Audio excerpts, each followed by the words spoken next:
सेवक कौन है? अपने मन मर्जी के मुताबिक काम कर दिया, कहो हम सेवक हैं हमारा। नहीं, सेवक कौन है? सेवक उसे कहते हैं जो स्वामी के आज्ञा का केवल निर्देश देखे, क्या कह रहे कहने में वो विलंब करें, आपको पालन करने में विलंब ना हो, वो सच्चा सेवक है।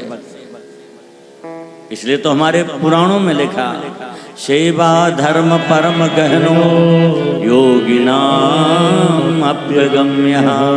सबसे कठिन अगर कोई धर्म का पालन है तो वो सेवा। हर किसी से सेवा नहीं बनती। और ध्यान से सुनना, सेवा में 64 तरह के अपराध बनते हैं। इसलिए सेवा करते समय अपराधों से बचना बड़ा मुश्किल है। 1 2 64 की व्याख्या तो हम नहीं करेंगे, 1 2 बता दे रहे। पहला अपराध क्या है? सेवा करते करते कभी कभी सेवकों में ये भाव आ जाता है, हम न करें तो महाराज कुछ नहीं कर सकते, हम हैं, हमारे बल पे कर रहे हैं। होता कि नहीं? अरे कई बार ये भी सोच लेते लोग, देखते हैं इस बार हम नहीं करते हैं, फिर देखते हैं कौन करता है। अरे राम जी, सेवक को कभी अभिमान नहीं करना चाहिए।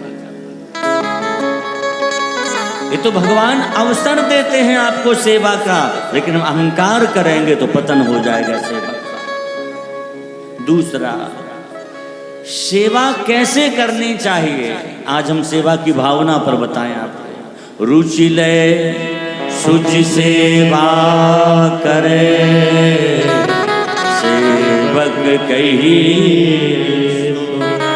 एक तो रुचि पूर्वक सेवा करना, रुचि समझते, भाव पूर्वक, प्रसन्नता से करना। कई लोग सेवा तो करते पर भार मान के करते, महाराज ने बता दिया तो करनी तो पड़ेगी। अगर भार मान के करोगे तो नारायण ध्यान रखना, सेवा का कोई पुण्य नहीं मिलेगा। रुचि पूर्वक प्रसन्नता से करना। दूसरी बात, रुचि लाए शुचि सेवा करे। शुचि माने पवित्रता पूर्वक करना, जैसी तैसी मत कर देना। कई लोगों को काम बताओ ना, ऐसा बिगाड़ते हैं महाराज। क्यों बिगाड़ते? इसलिए कि दोबारा कोई ना कहे, क्योंकि आज अच्छा कर देंगे तो कल फिर कोई कहे। इस भाव से करोगे तो सेवा का कोई लाभ नहीं, केवल श्रम हाथ लगेगा। जो कार्य करो, एक तो रुचि प्रसन्नता से, दूसरा पवित्रता पूर्वक करना चाहिए सेवा। तीसरी विशेषता क्या है? रुचि ले शुचि सेवा करे, सेवक कहिए सो,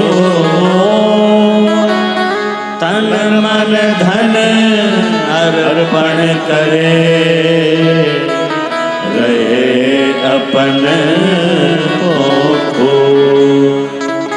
तन मन और धन ये तीनों समर्पित कर दे और अपनापन खो दे कि हमने कुछ किया, अहंकार न करे। सेवा केवल धन से नहीं होती है। हमारे पूज्य दादा गुरु पहाड़ी बाबा कहते थे, कई लोग सेठ लोग जाते भंडारा करने, कहते महाराज भंडारा करना। महाराज जी कहते, देख बच्चा, अगर पैसा खर्च करना तो तमाम स्थान कहीं भंडारा कर दे, हमारे यहाँ अगर भंडारा करना तो सेवा करनी पड़ेगी। क्या? महाराज जी का नियम था, बोले पहले तो पैंट पाजामा उतार के धोती लगाओ, फिर ये पत्तल जितने सब संतों को परोसो, अपने हाथ से परस करके जिमाओ। जब संत पालें तो जूठी पत्तल उठाओ, आश्रम की धुलाई सफाई करो। ये तो हुई सेवा। अगर ऐसा करना तो भंडारा यहाँ करो। और केवल पैसा खर्च करना है, टेबल कुर्सी लगा के बैठ जाओ कि गुरुजी हमें भी यहीं पत्तल थाली लगा के भोजन करा दे, हम तो पैसा दे रहे, तो कहते कहीं और चले जाओ। सेवा वो है, तन से भी हो, मन से भी हो और धन से भी हो, जो तीनों से होती वो सेवा। तन मन धन अर्पण करे, रहे अपन पाँव खोए, रहे अपन पाँव खोए। अगर ये 3 कार्य कर दिए, तन मन धन का अर्पण कर दिया और अपनापन खो दिया कि हमने नहीं किया, हमने किया, ये भावना रहे, तब बोले हरि गुरु देवा, ये तीनों रीझ जाते, हरि प्रसन्न हो जाएंगे, गुरु प्रसन्न हो जाएंगे और जिसकी सेवा करे वो भी प्रसन्न हो जाते हैं। सेवा की बड़ी भारी महिमा है। सेवा करने से अपने आप कृपा हो जाती है। कई बार सेवकों की परीक्षा लेते हैं स्वामी लोग। महाभारत में कथा है उपमन्यु की। इतनी सेवा करता था, इतनी सेवा, गया था पढ़ने के लिए, गुरुजी ने गौ सेवा में लगा दी, बेटा गौ सेवा करो, जो आ गया गुरुदेव, गौ सेवा करने लगा। और ऐसी परीक्षा ली, उससे कहते भिक्षा करके लाओ। भिक्षा करने जाता, जो भिक्षा आती गुरुजी अकेले ही पा जाते, उसको एक कण नहीं देते। उसे भूख लगती तो दोबारा भिक्षा कर लाता। देखा ये कुछ खाता नहीं फिर भी तगड़ा हो रहा है। गुरुजी ने कहा वत्स, हम सारी भिक्षा ले लेते तो मैंने, तुम क्या खाते हो? बोले गुरुदेव भूख लगती दोबारा भिक्षा करने चले जाते। गुरुदेव ने कहा बेटा ये अपराध है। साधु को, ब्रह्मचारी को एक बार ही भिक्षा करनी चाहिए, दोबारा मत जाना। कहा जो आ गया नहीं जाएंगे। दोबारा भिक्षा करने नहीं गया। जरा आप लोग बताओ, आपको ऐसे गुरुजी मिले कि सारा आश्रम का काम करवाएं, और जब भोजन की बात हो कहें बनाओ तुम, इकट्ठा करके तुम लाओ, और पा अकेला लेके तुम्हें नहीं खाना है, कितने दिन सेवा करोगे? अरे महाराज हाथ जोड़ लेंगे, गुरु महाराज ठीक है हो गई सेवा, अब तो हम जा रहे हैं। धन्य है उपमन्यु, फिर भी गौ सेवा करता रहा। जब अधिक भूख लगती तो जंगल में गाय अपने आप दुग्ध धारण करने लग जाती, वो गाय का दूध लेता और पी लेता था। गुरुदेव ने देखा अभी भी स्वस्थ है। कहा बेटा भिक्षा नहीं करते दोबारा, फिर अब क्या पाते हो? कहा गुरुदेव भूख लगती है, गाय को दया आती शायद मेरे ऊपर, अपने आप दूध झरने लग जाता और हम वो दूध पी लेते। कहा बेटा ये अपराध है। क्यों? गाय का दूध उनके बछड़ों के लिए है। वो तुम्हें देख करके भूखे हो, तुम पीते इसलिए वो ज्यादा दूध छोड़ती हैं, बछड़े भूखे रह जाते हैं। नहीं पीना, दूध पीना बंद कर दिया। फिर जब भूख लगती तो बछड़े दूध पीते, बछड़ों के मुख से जो झाग निकलता उसे चाट लेते थे, उससे भी शरीर पुष्ट रहा। कुछ दिन बाद गुरुदेव ने पूछा अब क्या करते हो? कहा बछड़ों के मुख से जो झाग निकलता वो चाट लेते हैं, उससे हमारी तृप्ति हो जाती। कहा बेटा वो बछड़े भूखे रह जाते, क्यों? तुम उस झाग को चाटते तो वो दूध कम पीते हैं, झाग ज्यादा निकल देते, इससे तुम भूखे ना रहो, तुम्हारे कारण वो भूखे रहते हैं। वो भी तुम्हें नहीं लेना चाहिए, वो भी बंद कर दिया।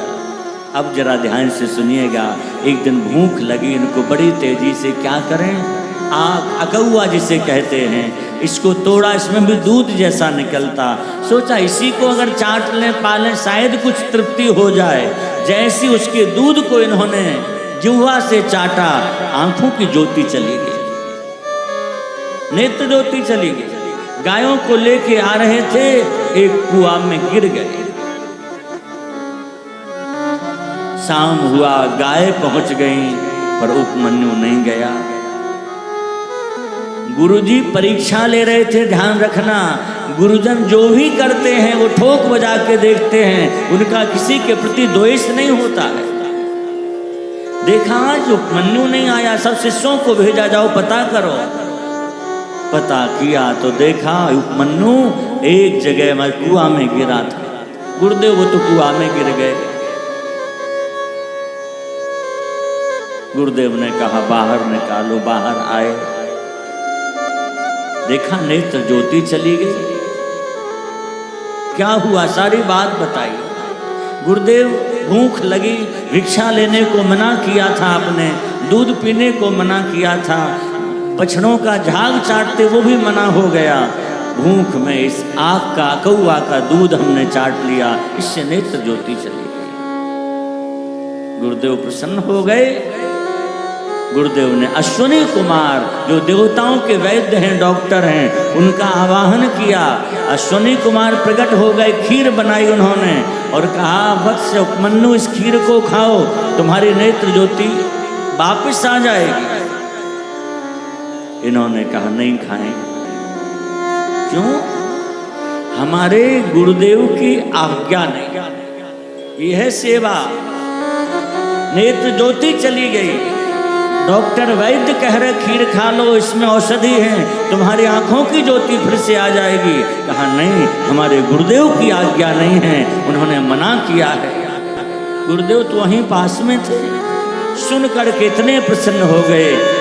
उपमन्यु को हृदय से लगा लिया, अपने हाथ से वो खीर खिलाई, और जैसे खीर खिलाई इनकी नेत्र ज्योति फिर से आ गई। और आज गुरुदेव ने प्रसन्न होकर के कहा अब तुम्हें पढ़ने की कोई जरूरत नहीं है। अपने दोनों कर कमल लेकर के जैसी मस्तक पर रखे, कहा तुम्हें सारे वेद शास्त्र पुराणों का ज्ञान प्रकट हो जाए, सारे वेदों का ज्ञान केवल सेवा करने से, और कुछ नहीं किया। केवल सेवा के द्वारा सारे वेद पुराणों का ज्ञान प्राप्त हो गया। राम जी, भाव से सेवा तो करो, आप जो चाहोगे वो सेवा से प्राप्त हो जाएगा। कोई वस्तु दुर्लभ नहीं, बस सेवा की जो विधि हमने बताई उस विधि से सेवा करिए।